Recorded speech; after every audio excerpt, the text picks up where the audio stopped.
कोटपाड़ दशहरा पड़ियाठारे गांधी जयंती उपलक्षे स्वच्छता ही सेवा कार्यक्रम अनुष्ठित हो जाइछि। गांधी जयंती पवित्र दशहरा उपलक्षे कोटपाड़ दशहरा पड़ियाठारे प्रधानमंत्री और मुख्यमंत्री आह्वान क्रमे स्वच्छता ही सेवा कार्यक्रम आयोजन करा।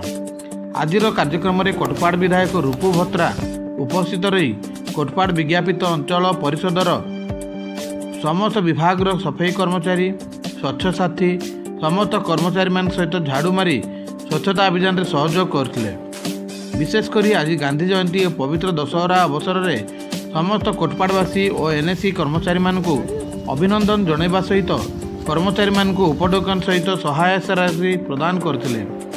कोटपाड़ ठारे यह कार्यक्रम प्रथम कर आयोजन कर स्वच्छ साथी परिमल विभाग कर्मचारी माने विधायक को धन्यवाद अर्पण करते।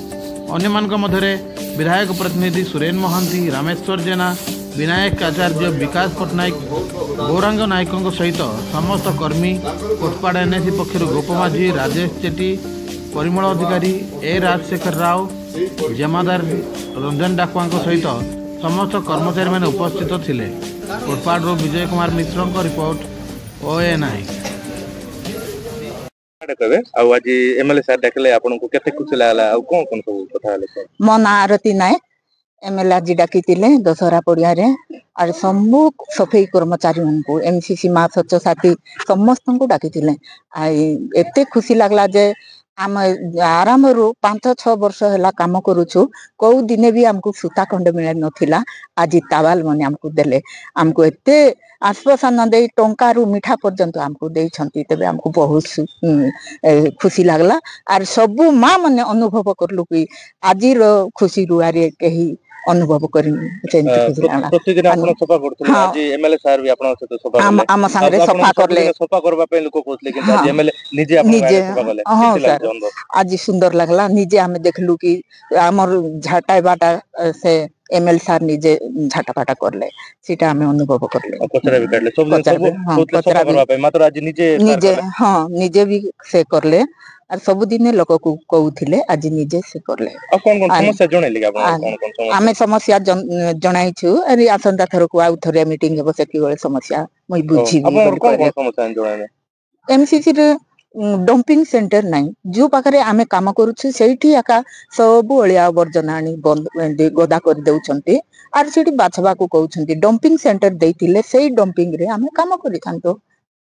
आ सफा करला समय रे कोन आपण जो जहा सब सामान दरकार एनएस तरफ मिल छिने मिल छि सब किंतु डंपिंग रे प्रॉब्लम नहीं। हां डंपिंग आका नहीं हम कोटपाटे सेटा का देखंतु आजी सर्वप्रथम तो कोटपाड़ आमर कोटपाड़ एनएसी रो जो सफाई कर्मचारी अछंती तांको सहित मिसिकरी मते सफाई कार्यक्रम करिबा पई मते सुजोग मिलछि। जेहेतु आज यशस्वी प्रधानमंत्री नरेंद्र मोदी जो विगत मासर सेप्टेम्बर 17 तारिख रु जो सेवा पक्ष भारतीय जनता पार्टी तरफ सेवा पक्ष कार्यक्रम चलीथिला माने जन्म मोदी जी जन्मदिन धरिकी आज गांधी जयंती 2 तारिख अक्टोबर यही पर्यंत सेवा पक्ष कार्यक्रम चलीथिला। यही अवसर रे आज मथे मद आमर कोटपाड़ एनएसी रो जो सफाई कर्मचारी माने भाई भौणी माने अछंती तांको सहित मु सफाई करबा पई मु सुजोग पाइतबर मु धन्य मने करछि। जेहेतु स्वच्छता ही सेवा आमे जदि परिवेश को स्वच्छता न रखिवा आम परिवेश आम जनसाधारण रोगग्रस्त हेबे। सही परिप्रेक्षी रे आज यशस्वी प्रधानमंत्री आह्वान एवं आमर लोकप्रिय मुख्यमंत्री मोहन चरण माझी जो नेतृत्व रे आज ओडिशा प्रदेश को गोटे समृद्ध ओडिशा गठन करबा पई